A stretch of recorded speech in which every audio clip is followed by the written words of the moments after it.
জানুয়ারির শুরু থেকেই কেশপুরের প্রতিটি অঞ্চলে বিদ্যুৎ বিল আদায় ক্যাম্প। জানুয়ারি মাসের শুরু থেকে কেশপুর ব্লকের প্রতিটি অঞ্চলে বকেয়া বিদ্যুৎ বিল আদায় ক্যাম্প শুরু করতে চলেছে দপ্তর। বৃহস্পতিবার সন্ধ্যায় কেশপুরে জানালেন কেশপুর পঞ্চায়েত সমিতির বিদ্যুৎ কর্মাধ্যক্ষ শেখ তাজ মোহাম্মদ। তিনি বলেন, ইতিমধ্যে প্রস্তুতি মিটিং হয়ে গিয়েছে, আরও এক দফায় প্রস্তুতি মিটিং হবে। এরপর জনপ্রতিনিধি ও আধিকারিকদের সঙ্গে নিয়ে প্রতিটি অঞ্চলে ঘুরে ক্যাম্প করা হবে। সকলের কাছ থেকেই বাকি থাকা বিদ্যুৎ বিল দিয়ে দিতে আবেদন করা হবে।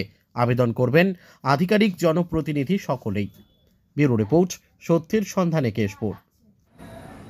জানুয়ারির আগেই বসে ওটাকে আলোচনা করে দেখি অঞ্চলে যদি যাওয়া যায়, বিডিও সাহেবের বা আমাদের পঞ্চায়েত সমিতির সভাপতির সহযোগিতায় যে অঞ্চলে বসে ওগুলোকে রয়বাই করে আদায় করে দিতে হবে, পৌঁছাতে হবে। সেগুলো হলেও আলোচনা করে বলবো যে নতুন বিদ্যুৎ পৌঁছাতে হবে, অথচ যারা মানে আমাদের চাই ওদিকেও মিটার দিতে হবে। তো আমাদের একটা বিডিওর সঙ্গে বা পঞ্চায়েত সমিতির সভাপতি আমাদের চিত্তভঙ্গের সঙ্গে আলোচনা করে যাতে ডিএমকে ডেকে একটা মিটিং করা যায়।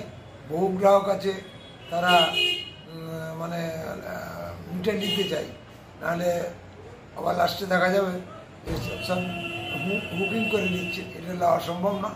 তো ওইটা ইতিমধ্যে আমরা চেষ্টা করব মিটিং করে যাতে সব করে যায় সেটা ব্যবস্থা।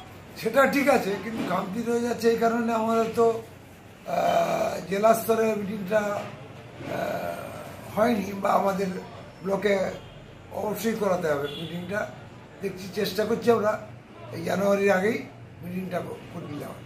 এই মিটিংটা আগামীকাল বা পরশু দিনে আমরা এই চিত্তবাবুর সঙ্গে আলোচনা করে টিমের সঙ্গে কথা বলে আমরা দেখছি কবে বসা যায়। প্রথমেই মানে 25 সালের প্রথমের দিকে যাতে সবের ঘরে ঘরে পৌঁছাতে পারি চেষ্টা করবো আর কি।